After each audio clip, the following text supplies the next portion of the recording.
saya ngomongin menghadapi kalau bahasa Inggris bagaimana mencatat budaya.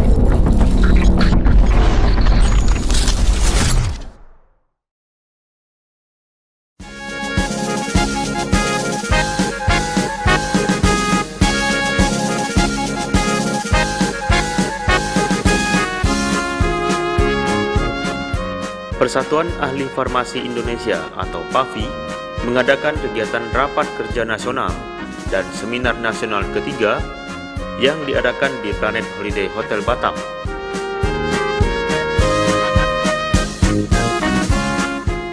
Kegiatan ini dihadiri oleh Direktur Jenderal Kefarmasian dan Alat Kesehatan Kementerian Kesehatan Republik Indonesia, yakni Dr. Randa Mauralinda Sitanggang, PhD, Ketua Umum Pengurus Pusat Persatuan Ahli Farmasi Indonesia, Dr. Faik Bahven SH,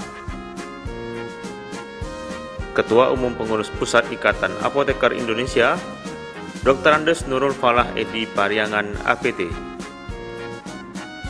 Wali Kota Batam, Haji Muhammad Rudi, Kepala Dinas Kesehatan Provinsi Kepulauan Riau, Cecep Yudiana SKM MKes, Ketua Pengurus Daerah PAFI Kepulauan Riau, Hajah Elia Yusma, MPH, serta para pengurus daerah PAFI yang ada di seluruh wilayah Indonesia.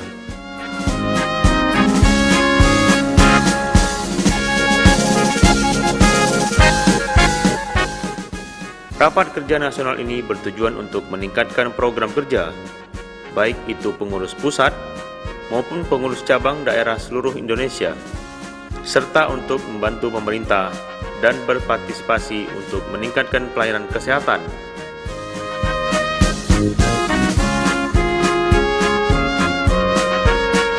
Sebanyak 800 peserta dari seluruh wilayah Indonesia yang mengikuti kegiatan Rakernas dan Seminar Nasional. Diharapkan hasil dari Rapat Kerja Nasional ketiga ini nantinya akan diserahkan kepada Dirjen Farmasi Pusat Kementerian Kesehatan Republik Indonesia.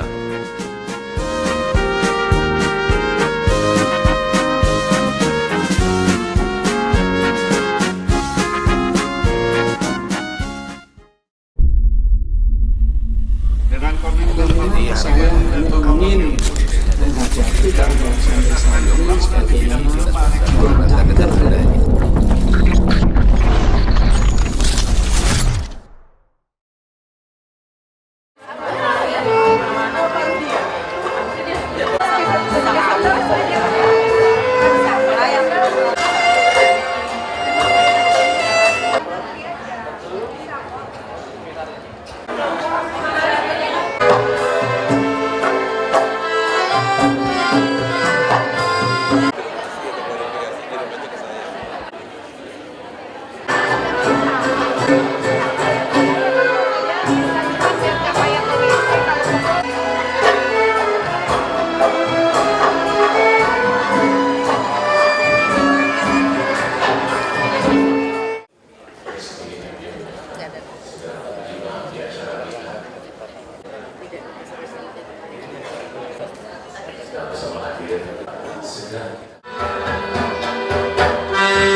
Persatuan Ahli Farmasi Indonesia merupakan salah satu potensi pembangunan tidak pernah absen dalam perjuangan pembangunan negara.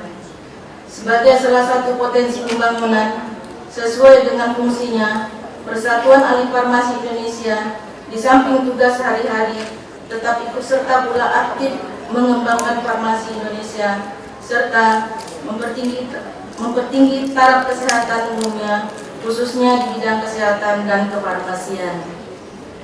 Berdasarkan visi dan misi Persatuan Ahli Farmasi Indonesia untuk meningkatkan kualitas sumber daya manusia,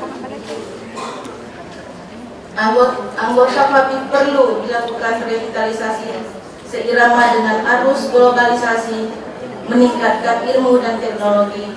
Seharusnya di bidang kefarmasian, termasuk dengan masuknya tenaga asing ke Indonesia, berdampak akan terjadinya suasana kompetitif tenaga kesehatan, termasuk tenaga kefarmasian. Peserta Rakernas ini terdiri dari 800 orang, 200-nya dari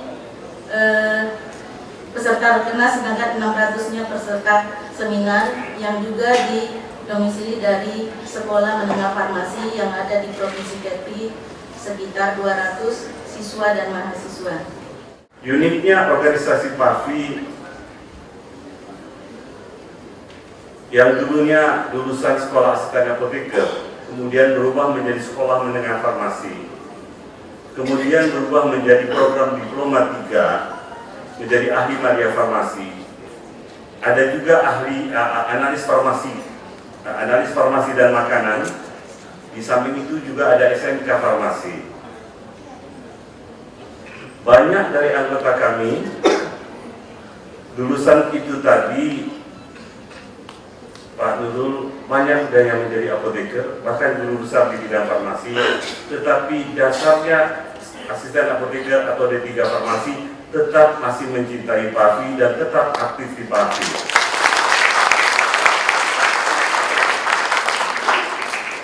Oleh karena itu, saya mengajak seluruh peserta Rakernas nanti, kita bergandeng tangan dengan YAI untuk menunjang apa yang dilakukan oleh pemerintah dalam mewujudkan tujuan kesehatan ini.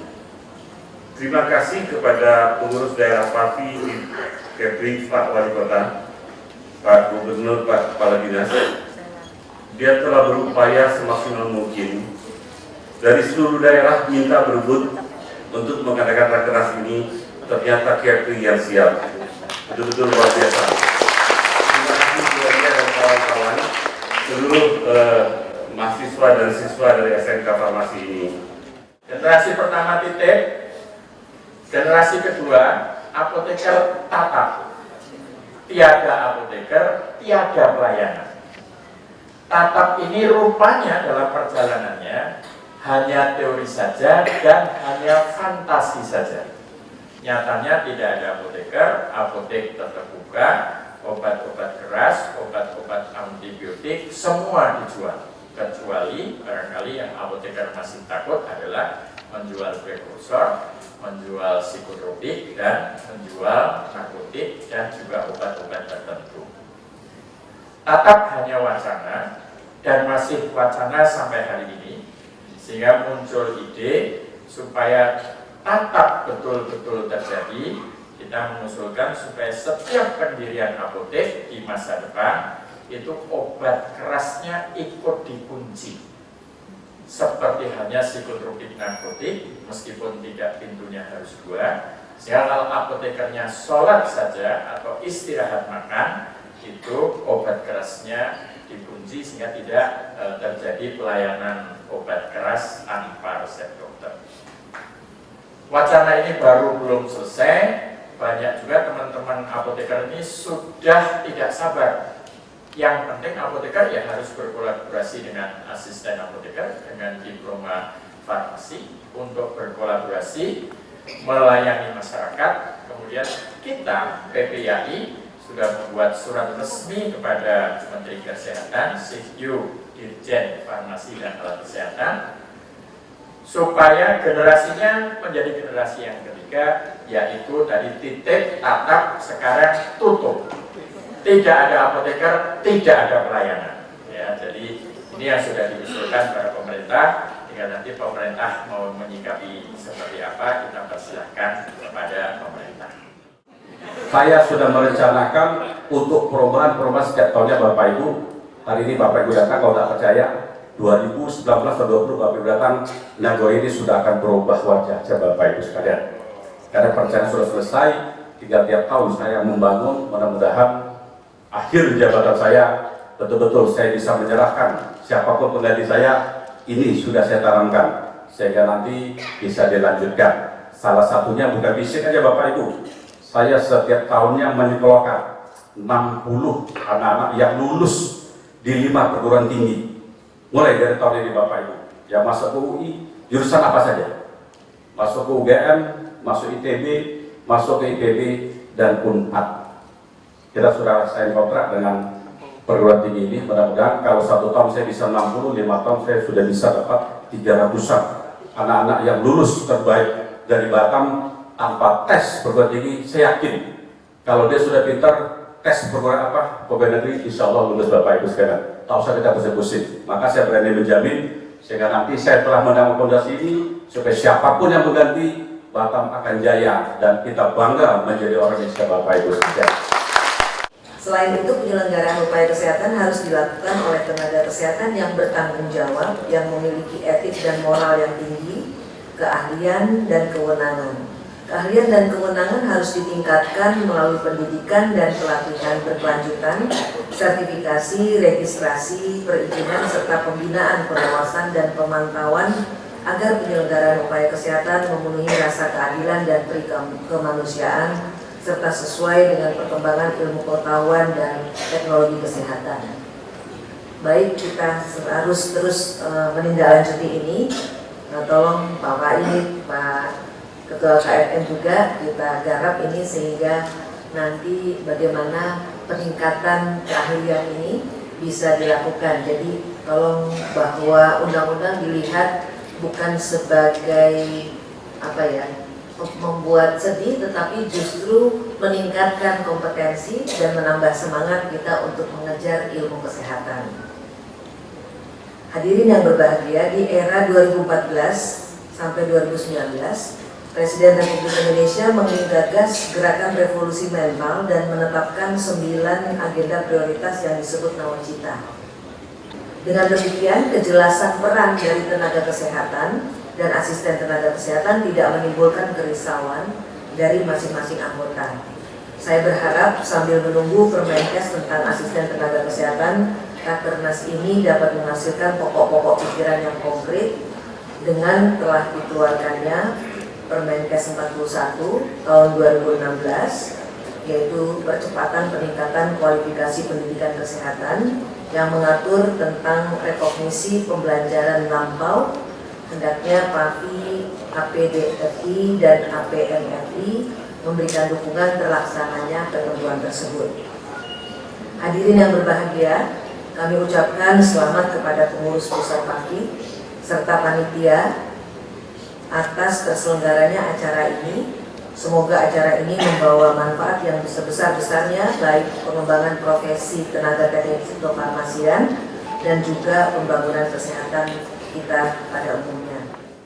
Peresmian Rakernas PAVI ketiga di Provinsi Kepulauan Riau ditandai dengan kumpulan doa. Ya, tepuk tangan yang meriah semuanya. Iya, di Provinsi Kepulauan Riau. Rakernas ini sangat baik ya, apalagi dengan temanya bagaimana meningkatkan kapasitas kualitas dari tenaga kefarmasian kita. Jadi Rakernas ini juga dibarengi dengan seminar nasional di mana banyak narasumber. Lalu Rakernas juga dapat menghasilkan ide-ide atau masukan-masukan untuk program-program ke depan, baik untuk dijalankan sendiri maupun masukan untuk pemerintah. Saya dari pengurus pusat PAVI merasa senang, merasa gembira karena pengurus daerah Kepri telah sukses mempersiapkan segala sesuatunya dan hadir dari seluruh pengurus daerah dan pengurus cabang dari Sabang sampai Merauke. Jadi Rakernas ini adalah satu aturan yang diatur dalam anggaran dasar anggaran rumah tangga organisasi. Kegiatan-kegiatan, salah satu kegiatan organisasi adalah rapat kerja nasional yang setiap tahun kita selenggarakan. Hasil dari Rakernas ini kita berikan sumbangan pemikiran kepada pemerintah untuk berpartisipasi memajukan upaya-upaya kefarmasian di Republik ini. Untuk mempersatukan persepsi, di mana diberlakukannya Undang-Undang 36 tahun 2014 yang masih belum bisa diterima. Salah satunya di situ ada status TTK menjadi ATK. Ini juga kita bicarakan untuk kedepannya, di mana untuk melanjutkan dari sekolah farmasi untuk mendapatkan D3.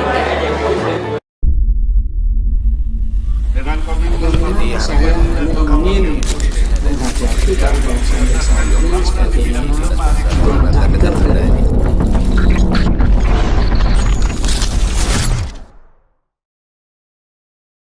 Jadi ada dua poin saya datang kemari, bahwa saya minta yang pertama sampai tahun 2020 ya, bahwa tenaga teknis kefarmasian, tenaga asisten tenaga kefarmasian tetap diambil sumpah dan diberikan nomor registrasi sampai dengan terbitnya peraturan Menteri Kesehatan tentang ATK.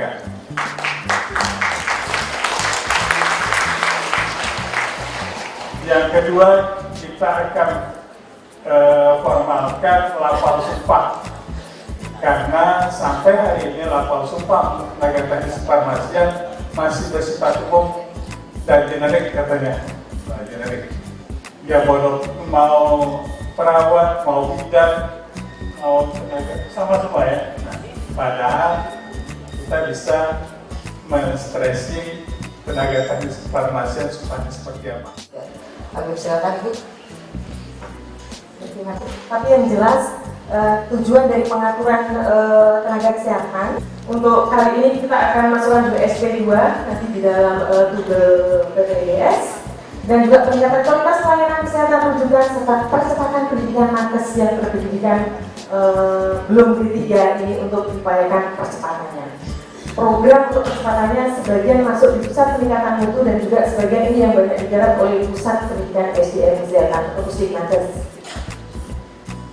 Bapak dan Ibu, dasar hukumnya ini saya rasa untuk tugas belajar ini Permenkes 28 tahun 2015 ini bicara tentang tugas belajar SDM kesehatan kalau yang non medis, yang non dokter. Kalau untuk dokter diatur dengan Permenkes 44 Permenkes 44. Pada kefarmasian juga suatu benda mati yang digerakkan oleh tenaga kefarmasian. Nah, teman-teman semua ada di kelompok tenaga kefarmasian. Jadi kalau ada petugas pemeriksaan Badan POM melakukan pengawasan peredaran obat dan makanan atau peredaran obat khususnya di masa kefarmasian, pasti tenaga kefarmasian juga akan dilakukan wawancara atau ditanyakan, karena obatnya sendiri tidak bisa ditanya, dia berasal dari mana, apakah datang ke apotek itu pakai faktur atau tidak, dan sebagainya. Jadi mau tidak mau tenaga kefarmasian yang ada di sini akan diwawancara. Nah, inilah objek pengawasan Badan POM yang hanya memakai produk, tapi produk ini beririsan atau terkait dengan fasilitas kefarmasian, dan ada tenaga kefarmasian di situ, khususnya untuk obat termasuk narkotik dan psikotropik. Dengan komitmen saya ingin menghadapi keadaan saya ini sebagai negara ini.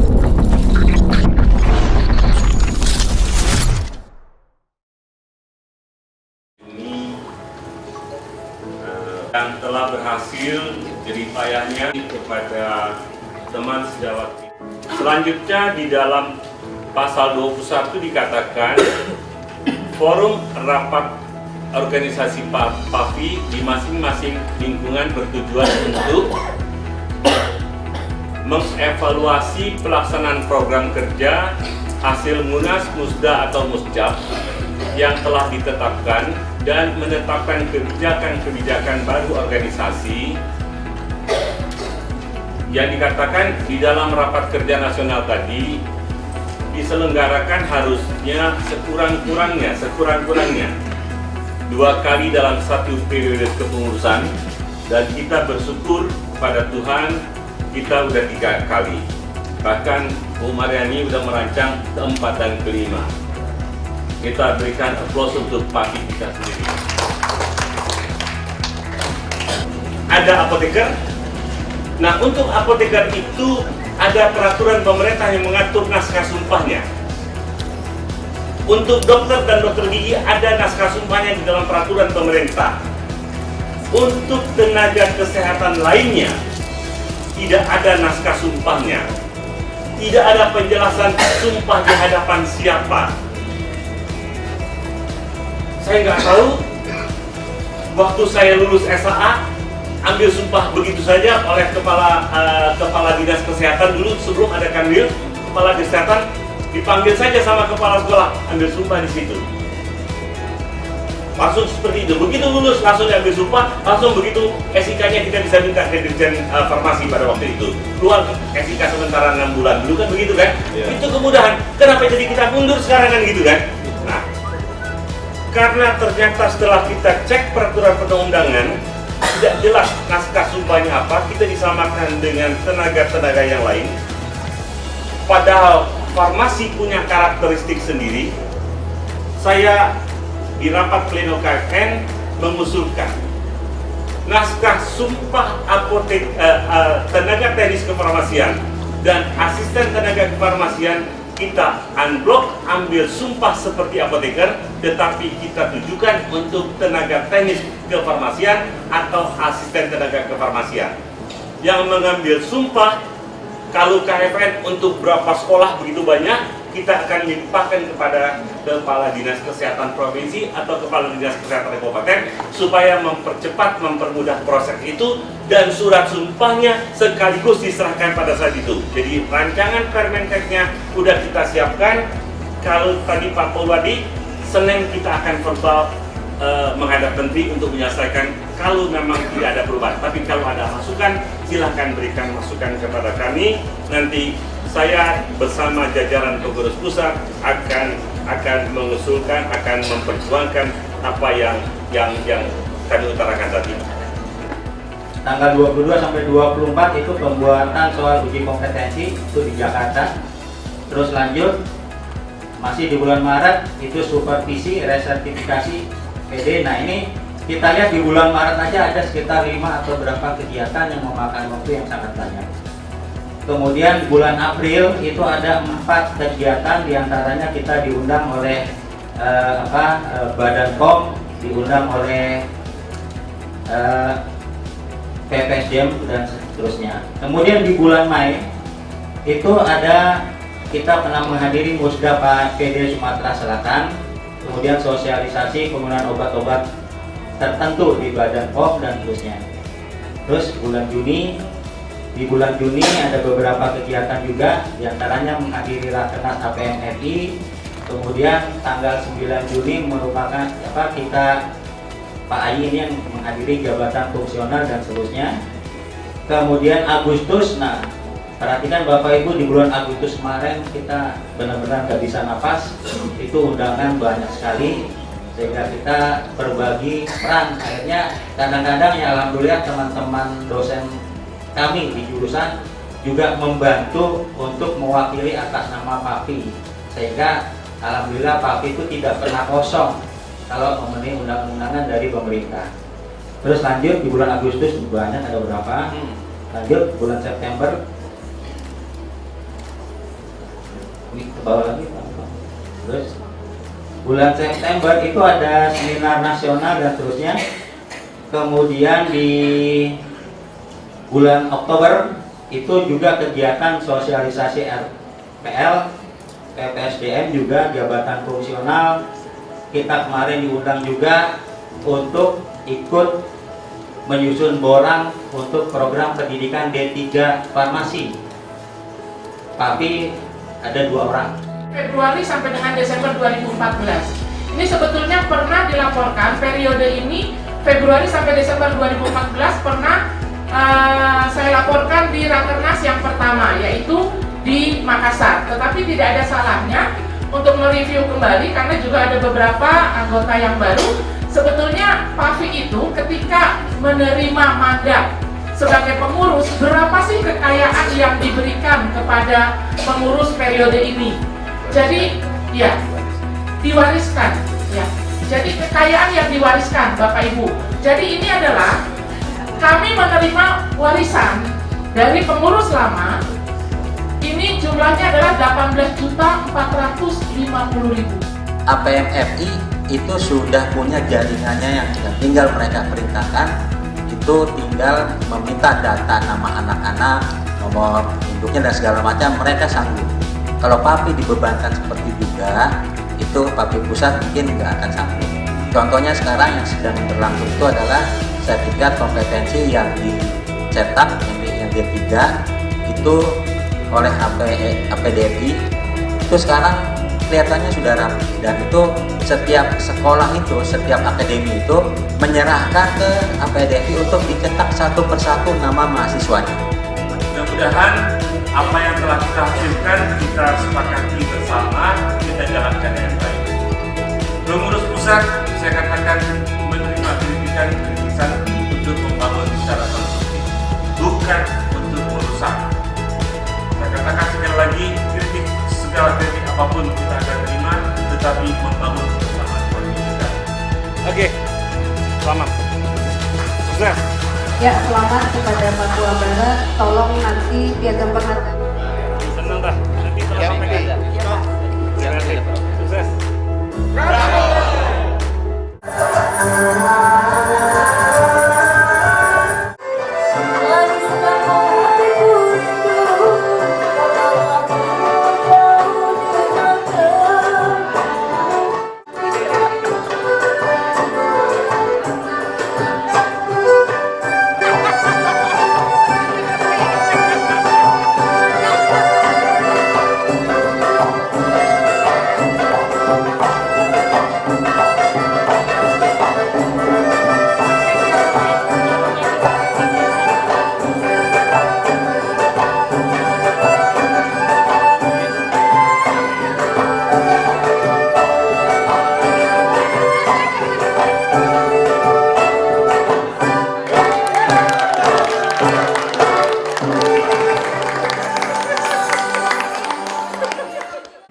Pemirsa, demikian liputan khusus ini kami hadirkan ke hadapan Anda.